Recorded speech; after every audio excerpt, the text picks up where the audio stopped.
ಏನೋ ಬಿಡದಿ ಐಗಲ್ಟನ್ ರೆಸಾರ್ಟ್ ನಲ್ಲಿ ಗುಜರಾತ್ ಶಾಸಕರನ್ನ ಇರಿಸಲಾಗಿದೆ. ರೆಸಾರ್ಟ್ ನಲ್ಲಿ ಶಾಸಕರಿಗಾಗಿ 35 ಡಿಲಕ್ಸ್ ರೂಮ್ಗಳನ್ನ ಬುಕಿಂಗ್ ಮಾಡಲಾಗಿದೆ. ಒಂದು ರೂಮಿನ ಬಾಡಿಗೆ ದಿನಕ್ಕೆ 8 ರಿಂದ 10 ಸಾವಿರ ರೂಪಾಯಿ.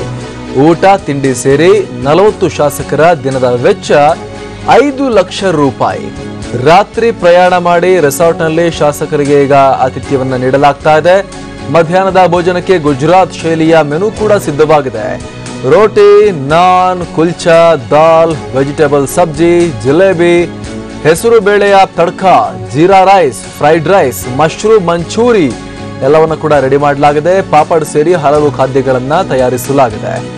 ಗುಜರಾತ್ನಲ್ಲಿ ಎಲ್ಲಿ ಅಲ್ಲೇ ನಮ್ಮ ಶಾಸಕರನ್ನ ಬಿಟ್ರೆ ಎಲ್ಲ ಆಪರೇಷನ್ ಆಗೋಡ್ತಾರೆ ಬಿಜೆಪಿಯಿಂದ ಅಂತ ಹೇಳಿ ಕಾಂಗ್ರೆಸ್ ತಮ್ಮ ಶಾಸಕರನ್ನ ರಾಜ್ಯಸಭಾ ಚುನಾವಣೆಗಿಂತ ಮುಂಚೆ ಭದ್ರವಾಗಿ ಇಟ್ಟುಕೊಳ್ಳುವ ಸಲುವಾಗಿ 35 ರಿಂದ 40 ಶಾಸಕರನ್ನ ಬೆಂಗಳೂರಿಗೆ ಕರ್ಕೊಂಡ್ಬಂದು ಇರಿಸಿರುವಂತದ್ದು. ಈಗಲ್ಟನ್ ರೆಸಾರ್ಟ್ ನಲ್ಲಿ ಇರಿಸಲಾಗಿದೆ. ಸಚಿವ ಡಿ.ಕೆ. ಶಿವಕುಮಾರ್ ಅವರ ಆತಿಥ್ಯದಲ್ಲಿ ಅವರನ್ನ ಈಗಲ್ಟನ್ ರೆಸಾರ್ಟ್ ನಲ್ಲಿ ಇರಿಸಲಾಗಿದೆ ಅಂತ ಹೇಳಲಾಗ್ತಾ ಇದೆ.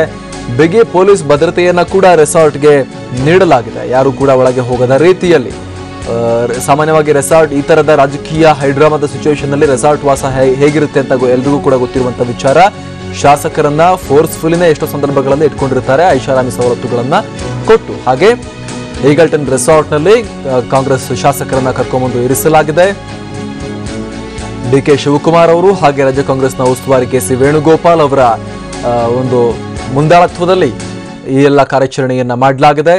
ಈ ಬಗ್ಗೆ ಮತ್ತಷ್ಟು ಮಾಹಿತಿಯನ್ನ ಕೊಡ್ತಾರೆ ನಮ್ಮ ಪ್ರತಿನಿಧಿ ವಿನಯ್. ಎಕ್ಸಾಕ್ಟ್ಲಿ ಅಹಮದ್ ಪಟೇಲ್ ಅವರ ಆಯ್ಕೆಗೆ ಬೇಕಾಗುವಷ್ಟು ಶಾಸಕರನ್ನ ಸೆಕ್ಯೂರ್ ಮಾಡಿ ಕರ್ಕೊಂಡ್ಬಂದು ನೀಡಲಿಕ್ಕೆ ಸಾಧ್ಯ ಆಗಿದ್ಯಾ? ನಂಬರ್ ಬಗ್ಗೆ ಇನ್ನು ಕ್ಲಾರಿಟಿ ಸಿಗ್ತಾ ಇದೆಯಾ? ಜೊತೆಗೆ ಸದ್ಯ ಏನೆಲ್ಲ ಚಟುವಟಿಕೆ ನಡೀತಾ ಇದೆ, ಯಾರೆಲ್ಲ ಬಂದು ಹೋಗ್ತಾ ಇದ್ದಾರೆ?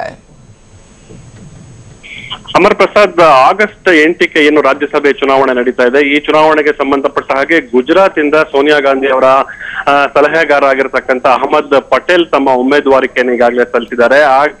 ಹಾಗೆ ಈಗ ಇರ್ತಕ್ಕಂಥ ಮಾಹಿತಿ ಪ್ರಕಾರ ಗುಜರಾತ್ ನಲ್ಲಿ 58 ಕಾಂಗ್ರೆಸ್ ಶಾಸಕರಿದ್ದಾರೆ. ಆದ್ರೆ ಇದೀಗ 7 ಶಾಸಕರು ತಮ್ಮ ಸ್ಥಾನಗಳಿಗೆ ರಾಜೀನಾಮೆಯನ್ನ ಕೊಟ್ಟಿದ್ದಾರೆ. ಈಗ ಇರ್ತಕ್ಕಂಥ ಲಭ್ಯ ಮಾಹಿತಿಗಳ ಪ್ರಕಾರ ಕೇವಲ 44 ಶಾಸಕರ ಬೆಂಬಲ ಬೇಕು ಅವರು ರಾಜ್ಯಸಭೆಗೆ ಆಯ್ಕೆ ಆಗಕ್ಕೆ. ಆದ್ರೆ ಆಪರೇಷನ್ ಕಮಲದ ಭೀತಿಯಿಂದ ಅವರೆಲ್ಲ ಗುಜರಾತ್ ಇಂದ ನಿನ್ನೆ ಮಧ್ಯರಾತ್ರಿ ಬಿಡದಿ ಬಳಿಯ ಈಗಲ್ಟನ್ ರೆಸಾರ್ಟ್ಗೆ ಬಂದಿದ್ದಾರೆ. ಆದ್ರೆ ಈ ಶಾಸಕರನ್ನ ಕಾಯ್ದಿಟ್ಕೊಳ್ತಕ್ಕಂತ ಒಂದು ಜವಾಬ್ದಾರಿಯನ್ನ ಸಂಸದರಾಗಿರ್ತಕ್ಕಂಥ ಡಿ.ಕೆ. ಸುರೇಶ್ ಅವರು ವಹಿಸ್ಕೊಂಡಿದ್ದಾರೆ. ಬಹಳ ಇಂಪಾರ್ಟೆಂಟ್ ಅಂಶ ಅಂತ ಹೇಳಿದ್ರೆ, ಇಲ್ಲಿ ಗುಜರಾತ್ ನಲ್ಲಿ ಈಗಾಗಲೇ ಪ್ರವಾಹದ ಒಂದು ಪರಿಸ್ಥಿತಿ ಎದುರಾಗಿದೆ.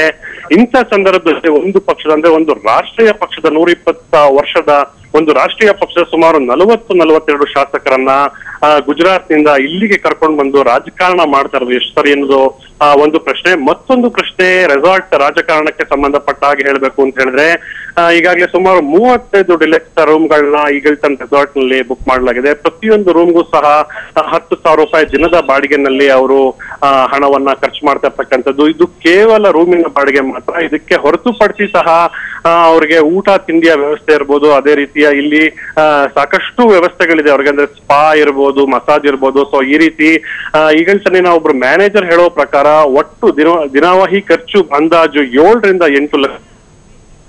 ಇಂಥ ಸಂದರ್ಭದಲ್ಲಿ ಅಂದ್ರೆ ಗುಜರಾತ್ ನಲ್ಲಿ ಪ್ರವಾಹ ಇರತಕ್ಕಂತ ಸಂದರ್ಭದಲ್ಲಿ ಆ ಜನ ಅಂದ್ರೆ ಮತದಾರರಿಗೆ ಇವರು ನೆರವಾಗಬೇಕಾಗಿರ್ತಕ್ಕಂತ ಒಂದು ಸ್ಥಿತಿ ಇರ್ತದೆ.